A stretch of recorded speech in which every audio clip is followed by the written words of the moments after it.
Morning, am I audible, students? Good morning, sir. You're Yes. audible, sir.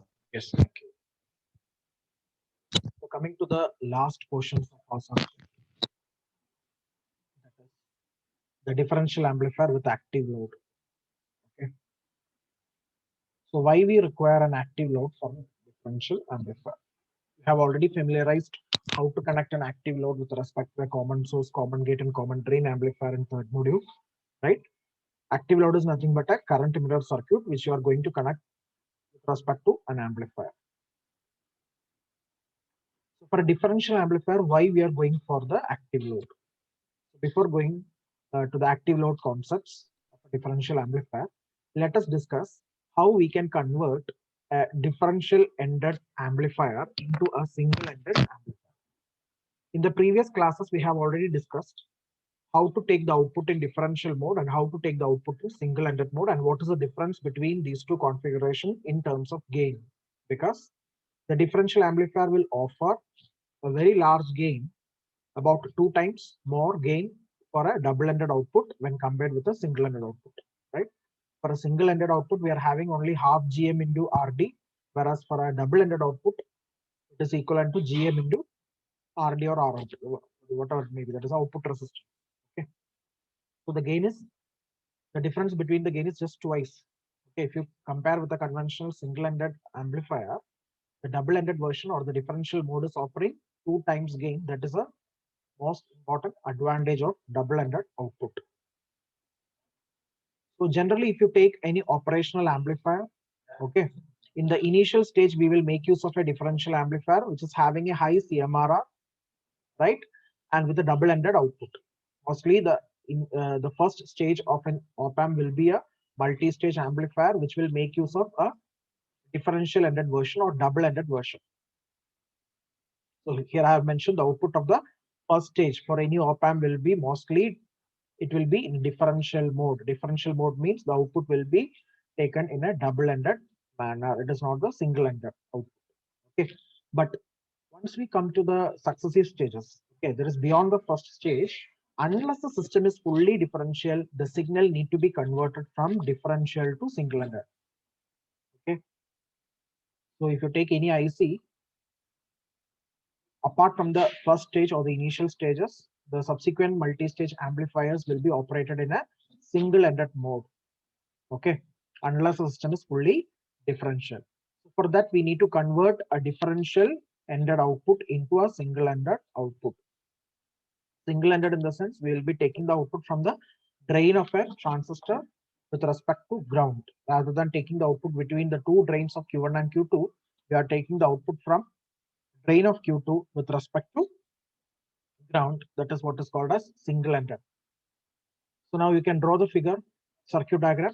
So this is a simple approach, but it is inefficient. Please note down, it is an inefficient approach for a differential amplifier to convert a double-ended into single-ended. So to make it more efficient, we need to go for the active load circuitry. Okay, we are not going for a discrete multi-stage differential amplifier with single-ended output. Why? Because it is inefficient. Inefficient in the sense the gain will be very less because it is considering only one current, that is ID2, into the account in order to compute the output voltage. Thereby, the gain is also dependent only on single current that is flowing through Q2. So whatever the current that is flowing through Q1, it is not at all affecting the gain of the amplifier, or it is not at all contributing the gain of this particular amplifier. That means this is inefficient or the gain will be less. So to enhance the gain or to get the contribution of both drain currents ID1 and ID2 together towards the output terminal, we should go for active load. This is the simplest approach of a differential amplifier. That is, the output is taken in a single-ended manner, but it is inefficient. Why it is inefficient? Because you can see that the output is taken across the drain of Q2 with respect to ground. That means only the current that is flowing through Q2 is contributing towards the output voltage. At the same time, the current that is flowing through Q1 has no role over the output. That means the gain will be reduced. Okay. If both the currents are contributing towards the output or contributing the gain of an amplifier, then we can enhance the gain. So that is not happening over here. But this circuit is very much simple. So even though we are going for single-ended, there should be some additional circuitry to enhance the gain, okay, to improve the performance of the circuit. So for that only we are going for the active load. So as of now, this particular figure, number one, it is a discrete differential amplifier without any active load. Okay, we have not connected any active load or current mirror circuitry. Simply we have taken a single-ended output across the drain of Q2 with respect to ground. Okay, and what is the drawback of the circuit? The main drawback is, as I mentioned, we have ignored the drain current of Q1, right? Because you can see the drain current of Q1 has no role in determining the output V0. So simply we have ignored the drain current of Q1 and eliminating its drain resistor. Isn't it? We have not fixed any drain resistance at Q1, and we are taking the output between the drain of Q2 and ground. We are just taking the output across the drain of Q2 and ground. So what is the drawback of the circuit?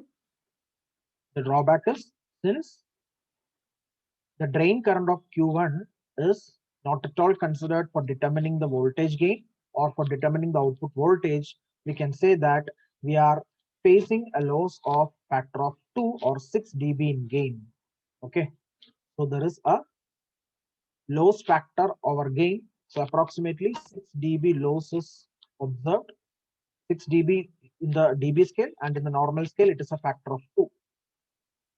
So when compared with the differential amplifier of a double-ended output, the single-ended version is facing a loss of factor of 2 in the gain, and in the dB scale it is approximately 6 dB because of the wasting the drain signal current of Q1. So this is the main drawback of a single-ended differential amplifier. So please record, whenever we are manufacturing an IC, there we need to incorporate many multi-stage amplifiers. Okay, so normally in the operational amplifiers, in the initial stage, we'll make use of a differential amplifier with a double-ended output. But subsequently, if you're going for further stages, normally those double-ended outputs will be replaced with single-ended outputs. In that case, we are facing a loss of gain, okay, by a factor of 2 or by a factor of 6 dB. So this is to be addressed. So this is the main problem that we are going to address, and that can be solved by using a current mirror circuit or active load that can be connected to the conventional discrete differential amplifier. So is that clear, students, why we are going for active loads? Because the conventional differential amplifier with a single-ended output will always contribute, it always results in a gain reduction by a factor of 2, or in the dB scale, we can say that the gain will reduce by 6 dB if you compare with the double-ended case. So that we are going to address, or that problem is to be eradicated by using a mirror circuit or current mirror circuit, which acts as an active load of a differential amplifier. Any doubts regarding this?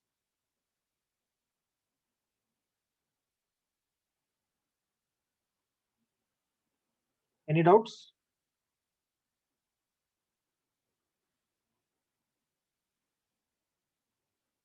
Have you taken down the point? The important point is the drawback of the single-ended output. What is the drawback? The drawback is, since we are ignoring the drain current of Q1, we are having a loss factor of 2 or reduction in gain by 6 dB. That is the main drawback of the conventional differential amplifier with single-ended output.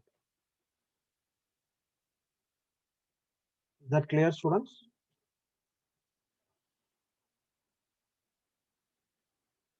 Coming to the active loaded MOS differential pair. Tanmaya, is it clear? Any doubts?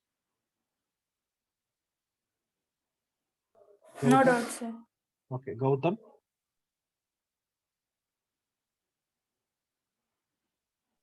Yes, sir. So now we are going to replace our conventional differential amplifier circuit with active load. Okay. So draw the circuit diagram of an active loaded Bose differential pair. After that, we will discuss its working. So in the circuit, you can see again the output we are taking in a single-ended manner. Okay. In order to eliminate the drawbacks, whatever we are, the problems, whatever we are facing in a conventional differential amplifier with single-ended. So we are not changing the output, right? The output node is nothing but your single-ended, that is across the drain and ground. At the same time, you have added two more transistors Q3 and Q4 over Q1 and Q2 respectively between the power supply and ground.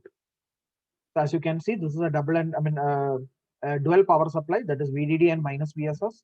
So between VDD and minus VSS, we have got four transistors as of now, Q1, Q2 and Q3, Q4. Where Q1 and Q2, it actually act as a differential pair. Okay, the amplification is done by this Q1 and Q2, and you can see the inputs VG1 and VG2 applied towards the respective gate terminals of Q1, Q2. So this either you can go for a differential mode or you can go for the common mode. That depends on the case. So VG1 and VG2 are the two inputs that we have given for amplification, and capital I is the constant current source for biasing circuitry. Okay. Now we have stacked two more transistors Q3 and Q4. This circuit is very much familiar for you, right? This acts as a current mirror circuit or the active load.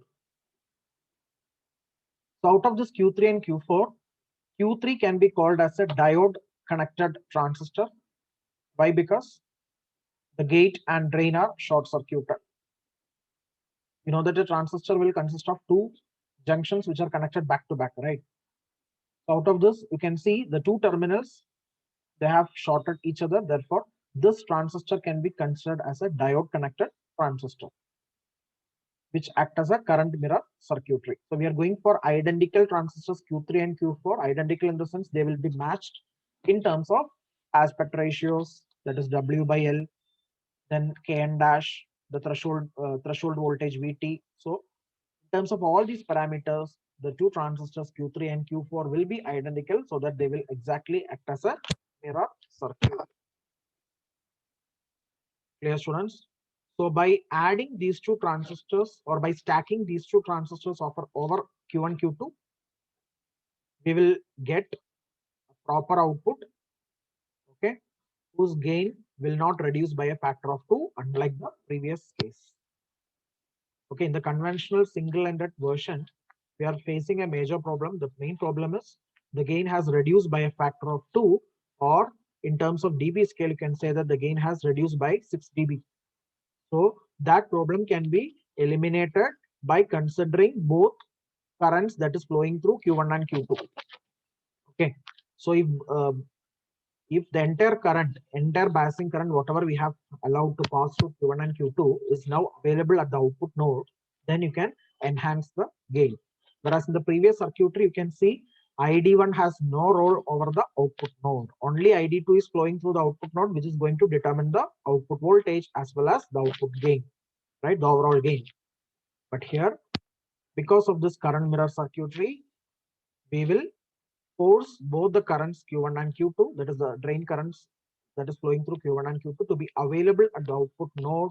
As a result, the problem that is being faced in the conventional differential amplifier can be solved. So the proper gain can be maintained over here. So that is the advantage of stacking this current mirror circuitry over the differential pair Q1 and Q2. So Q1 and Q2, they are actually acting as a differential amplifier, whereas Q3, Q4 will perform the mirroring action. I'll tell you what is this mirroring action. Okay. So this is a basic circuit diagram of a active loaded Bose differential pair. Now let us explain the working of the circuit for different cases. So first, let us consider an equilibrium state. Equilibrium state in the sense, the common mode equilibrium value that is equal to 0 volt. That means we are going to set our VG1 and VG2. Okay, they will be connected to a DC voltage which will be equal to the common mode equilibrium value, that is 0 volt. That means instead of giving an AC signal to be amplified, we will consider the quiescent state, okay, or Q state. Quiescent state in the sense an equilibrium value of voltage will be maintained at VG1 and VG2, that is at gate of Q1 and gate of Q2, and that equilibrium value will be 0 volt. So this is the first case that we are going to analyze.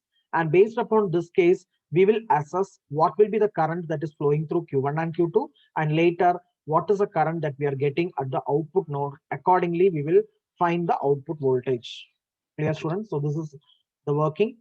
So under this working, we are going to consider different scenarios. So the first case is the two differential pairs will be working in a quiescent state. Quiescent state in the sense the voltage VG1 and VG2 is connected to a equilibrium voltage, a DC voltage whose value will be equal to 0 volt. Okay, that means it is a common mode.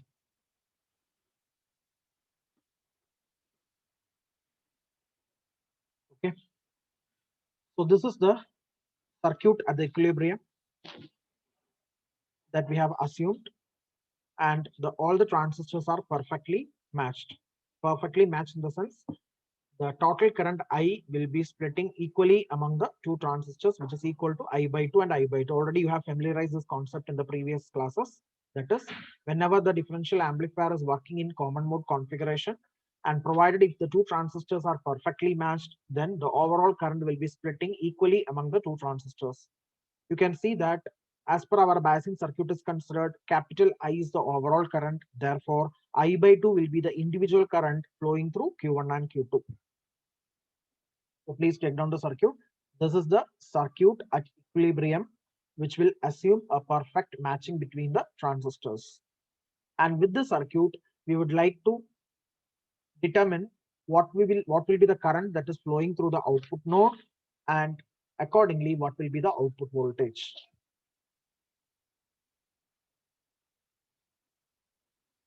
Please take down the circuit diagram. I'll give you 2 minutes.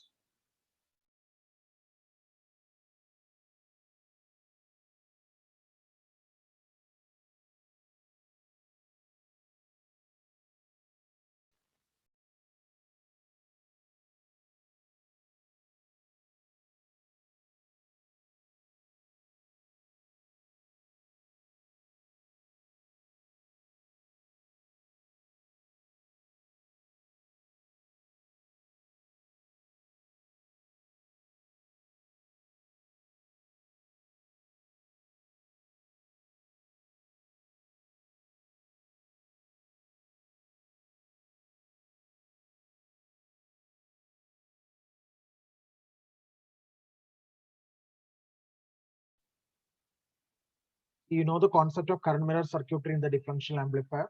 That is, not in the differential amplifier, the conventional amplifiers. Whenever your amplifying transistor is in NMOS configuration, correspondingly, the current mirror circuitry should be in PMOS and vice versa. Okay, so the same topology here also we are considering. That means here the amplifying transistors are nothing but Q1 and Q2. They are connected as NMOS devices. Q1 and Q2 are NMOS devices. So conversely, Q3 and Q4 should be complement. That means it should be in PMOS. Q3 and Q4 should be PMOS. Q1 and Q2 should be NMOS. So they are complementary to one another. And you can see that the gate of Q1 and gate of Q2 are at ground. Why? Why they are at ground? Because, yes, because they are maintained in an equilibrium state. Okay, equilibrium in the sense the two voltages will be identical, which is kept as a DC voltage, but that DC voltage will be ground over here. So VG1 and VG2 is grounded.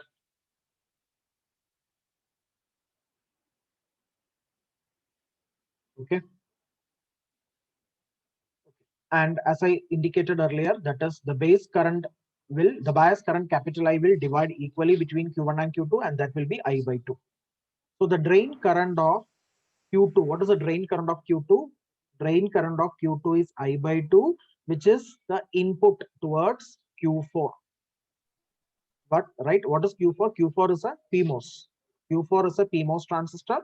Q1, Q2 are NMOS transistors. Again, Q3 is also a PMOS. So please take down this point. the drain current of Q1, that is I by 2, is fed to the input transistor mirror of Q3. Even the drain current of Q1 is also I by 2, right? So that is fed as input of transistor mirror Q3. The drain current of Q1, that is I by 2, is fed to the input terminals of mirror Q3, because from the circuit diagram you can see the drain of Q3 is connected to the drain of, let's place the drain of Q1, right?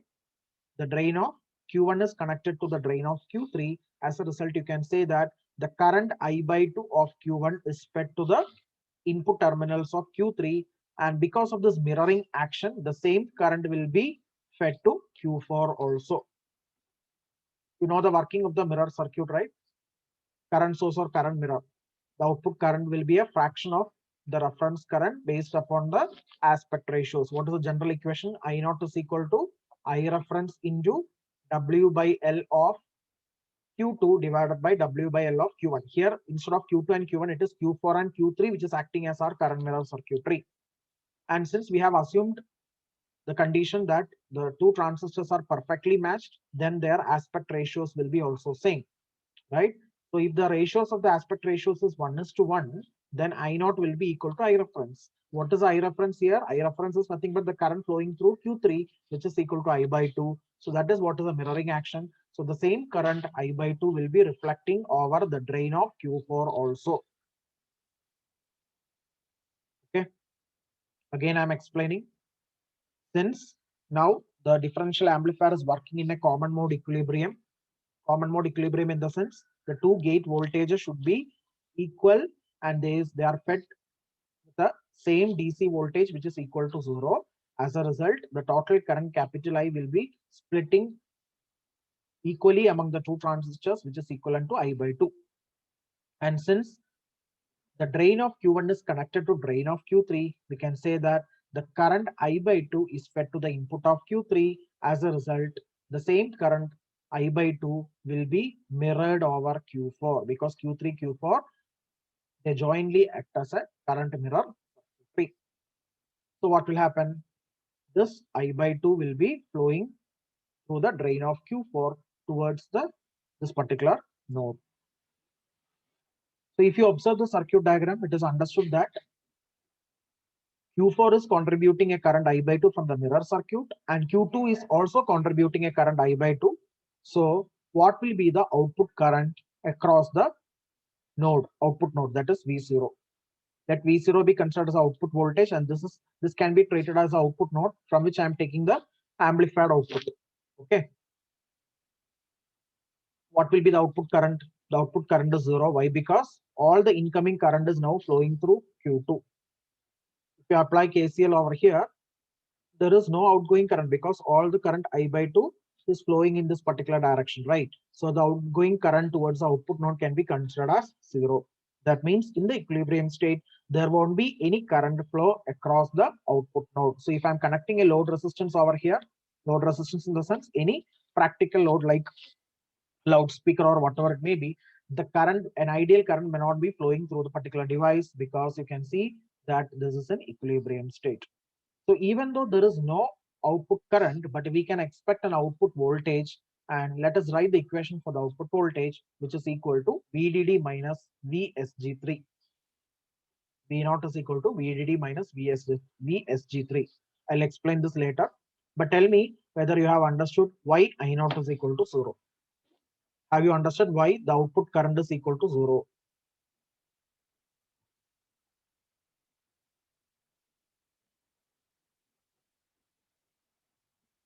Why the output current is 0? Because the current I by 2 that is flowing through Q4 is fed to Q2 also. Entire current is fed to Q2, right? So if you apply KCL at the output node, as you can see, the current flowing out of the drain of Q4 is entering to the drain of Q2, and therefore we are not expecting any current flowing towards the output terminal, right? Therefore, I am considering this as 0. So this will happen only in the equilibrium state, and also the device should be perfectly matched. Okay, So even though I'm not getting an output current, but still I will get an output voltage, and the equation for the output voltage is given by V naught, which is equal to VDD minus VSG3. So let us check how I get this output voltage. So his explanation is clear till this point. Any doubts?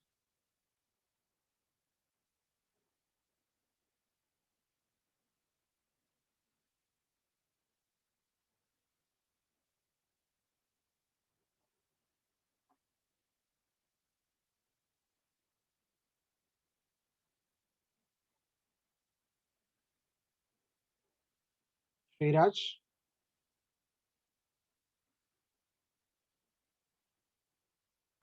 Yes, sir. can I proceed? Any doubts?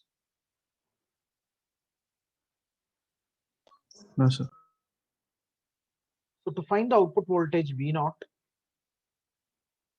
let us subtract. What is V naught? V naught is the voltage across the drain of Q4 with respect to ground, right?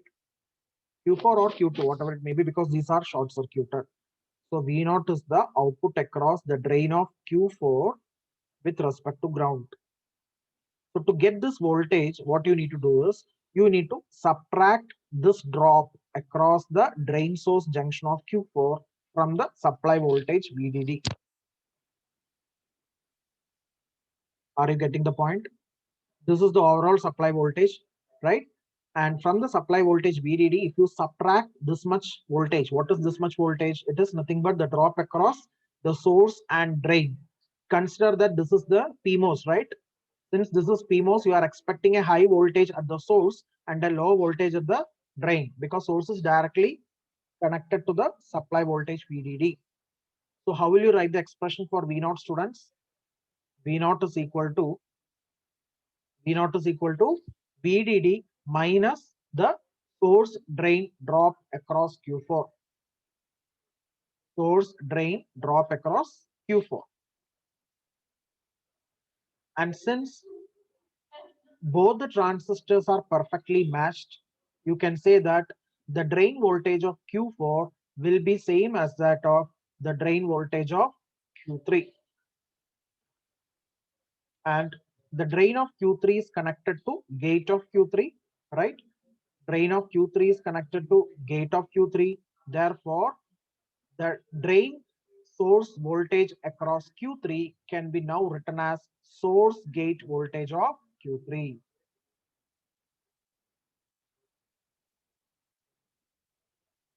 Okay, so VDD, our expression for V0 is VDD minus VSD4, right? And this is equivalent to VSD3. Why? Because the two transistors Q3 and Q4 are exactly matched. So I can say that the drain voltage of Q4 is equal to the drain voltage of Q3. And obviously the source is common. Obviously the source terminal is common. I have interconnected the two source terminals to the supply voltage. So it is short. It is shorted, right? But the drain terminal of Q4 is equal to the drain terminal of Q3. Clear?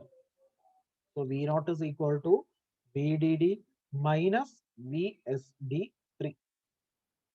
Now, what is D3 and G3?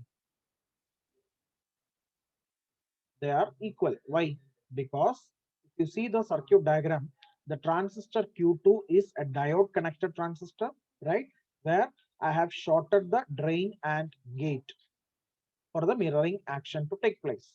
Therefore, instead of writing VSD3, now I will write VSG3. Clear, students?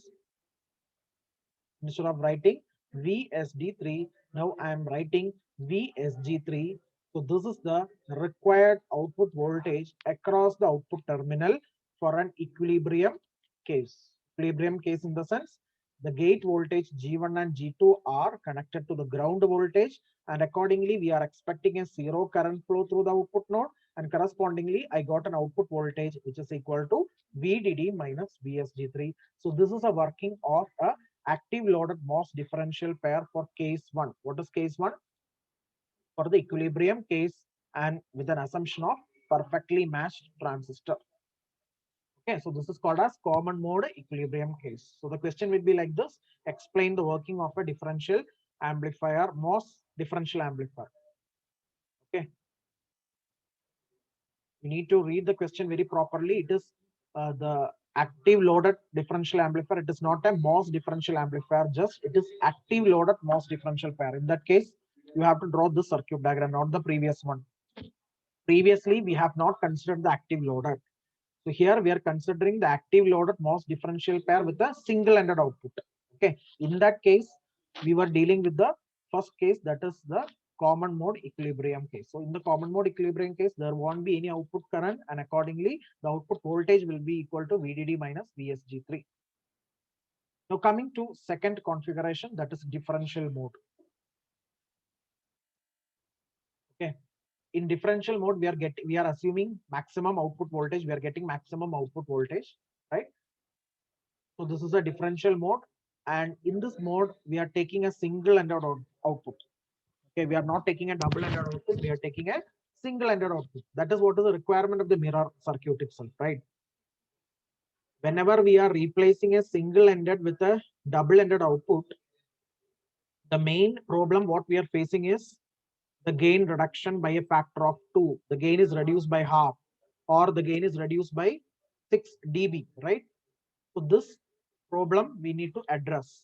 So for that, we are making use of the active load, which is connected, that is a mirror circuits, which is connected over the conventional differential pair. And we need to analyze it whether we can maintain the same voltage gain, right?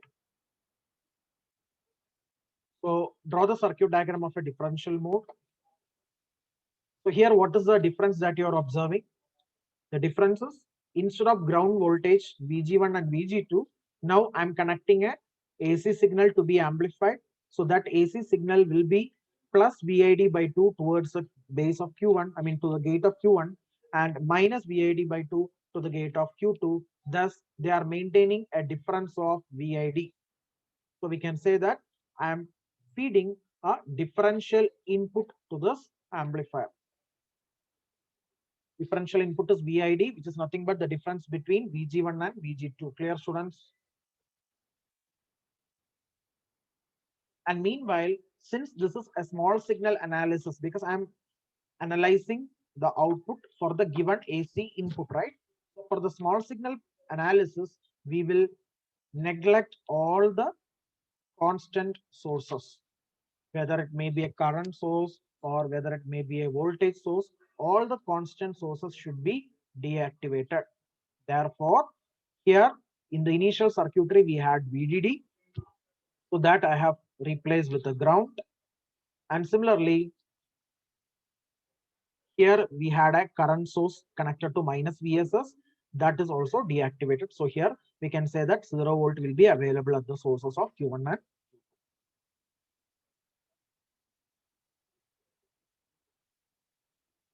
okay. Now, apart from that, let us go for the current direction also. So what is the current flowing through Q1? It is I. Okay, let me take it as small letter I. And the current is flowing in this direction because this is a positive VID by 2. And the voltage that I have applied to the gate of Q2 is same in magnitude, but opposite in direction, right? So here, since I'm applying minus VID by 2, but same magnitude, I will be getting the same output current, but in opposite direction. Clear, students? And since we have a mirroring circuit over here, and the current I will be mirrored to Q4. The drain of Q1 is feeding to the input terminals of Q3, and which is subsequently mirrored to the drain of Q4. So we are expecting the same current flow from the drain of Q4 towards this output node. So we will have a current smaller I coming from Q4, and also parallelly we are having a current flow smaller I from Q2 towards the output node. So if you analyze this particular output node, we have two incoming currents. Therefore, obviously, the outgoing current toward the load resistance will be I plus I, which is equal to 2I. So in an indirect way,